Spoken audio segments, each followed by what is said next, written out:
ഈ മദ്യനിർമ്മാണശാല ആരംഭിക്കുന്നതുമായി ബന്ധപ്പെട്ട് കോടതിയിൽ കവിയറ്റ് ഫയൽ ചെയ്തിരിക്കുകയാണ് oasis. BJP, Congress, Bahujan Samajwadi party എന്നിവർ കോടതിയെ സമീപിച്ചാൽ തങ്ങളുടെ വാദം കൂടി കേൾക്കണം എന്നതാണ് ആവശ്യം. മദ്യനിർമ്മാണ കമ്പനിക്ക് അനുമതി നൽകിയതിൽ പ്രതിഷേധങ്ങൾ തുടരുന്നതിനിടെയാണ് കമ്പനി കവിയറ്റ് ഫയൽ ചെയ്തിരിക്കുന്നത്. ഇക്ബാൽ അറക്കലുടെ വിശദാംശങ്ങളുമായി. ഇക്ബാൽ, പ്രതിഷേധങ്ങൾ തുടരുമ്പോൾ ഒരു മുഴം മുന്നേ എറിയുകയാണ് ഒയാസിസ്. ഇപ്പോൾ ഭൂമി തരം മാറ്റാനുള്ള അനുമതി കിട്ടിയിട്ടില്ല കമ്പനിക്ക്, പക്ഷേ മുന്നോട്ട് പോകും എന്നൊരു സൂചന തന്നെയാണ് ഇത്തരത്തിലൊരു ഹർജിയിലൂടെ നമ്മൾ മനസ്സിലാക്കേണ്ടത്.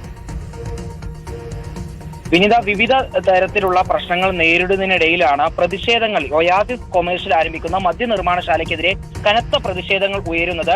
പ്രതിഷേധത്തിന് ശേഷം ഇപ്പോൾ കോൺഗ്രസും BJPയും ഉൾപ്പെടെ ഒയാസിസ് കമ്പനിക്കെതിരെ ഇപ്പോൾ കോടതിയെ സമീപിക്കാനുള്ള നീക്കങ്ങൾ നടത്തുന്നു എന്ന സൂചനകൾ പുറത്തു വന്നതിന് പിന്നാലെയാണ് ഇപ്പോൾ ഒയാസിസ് കൊമേഴ്ഷ്യലിലെ പ്രതിനിധികൾ പാലക്കാട് സബ് കോടതിയിൽ ഇത്തരത്തിലൊരു കവിയറ്റ് ഫയൽ ചെയ്തിരിക്കുന്നത്.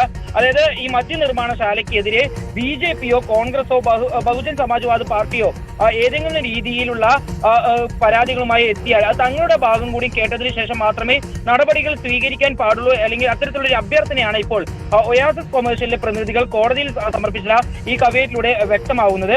മദ്യനിർമ്മാണ കമ്പനിക്ക് അനുമതി നൽകിയതിൽ പ്രതിഷേധങ്ങൾ തുടരുന്നതിനിടയിലാണ് ഇത്തരത്തിലൊരു നീക്കവുമായി ഒയാസിസ് കൊമേഴ്ഷ്യൽ ഇപ്പോൾ പോകുന്നത്. അതിന്റെ പകർപ്പുകളാണ്, അല്ലെങ്കിൽ ആ കവിയറ്റിന്റെ പകർപ്പുകളാണ് ഇപ്പോൾ റിപ്പോർട്ടർ TVക്ക് കൃത്യമായി തന്നെ ലഭിക്കുകയും ചെയ്തിട്ടുള്ളത്. കഴിഞ്ഞ ദിവസമാണ് ഇതുമായി ബന്ധപ്പെട്ടുള്ള കവിയറ്റ് ഒയാസിസ് കൊമേഴ്ഷ്യൽ പാലക്കാട് സബ് കോടതിയിൽ നൽകിയിട്ടുള്ളത്. ഇതിനുശേഷം കൃത്യമായി തന്നെ ഈ മൂന്ന് പാർട്ടികൾക്കും, അതായത് BJPക്കും കോൺഗ്രസിനും ഈ ബഹുജൻ സമാജ്വാദി പാർട്ടിക്കും കൃത്യമായി തന്നെ കോടതിയിൽ നിന്നും ഈ കവിയറ്റ് നൽകിയതുമായി ബന്ധപ്പെട്ടുള്ള വിവരങ്ങളും കോടതിയിൽ നിന്ന് നൽകിയിട്ടുണ്ട് എന്നാണ് വിനീത മനസ്സിലാക്കാൻ വേണ്ടി സാധിച്ചിട്ടുള്ളത്. പ്രതിഷേധങ്ങൾക്ക് ശേഷം നിയമപരമായി മദ്യനിർമ്മാണശാലയ്ക്കെതിരെയുള്ള പോരാട്ടം BJPയും കോൺഗ്രസും ആരംഭിക്കാനിരിക്കെയാണ് കമ്പനി ഒരു പടി കൂടി മുമ്പേ എറിഞ്ഞുകൊണ്ട് കവിയറ്റ് ഏതായാലും ഒയാസിസ് ഇനി മറ്റ് നിയമ നടപടികളിലേക്ക് എങ്ങനെയാണ് പോകുന്നത് എന്ന് കൂടി അറിയണം. ഇക്ബാൽ അറക്കൽ വിശദാംശങ്ങൾ നൽകുകയായിരുന്നു.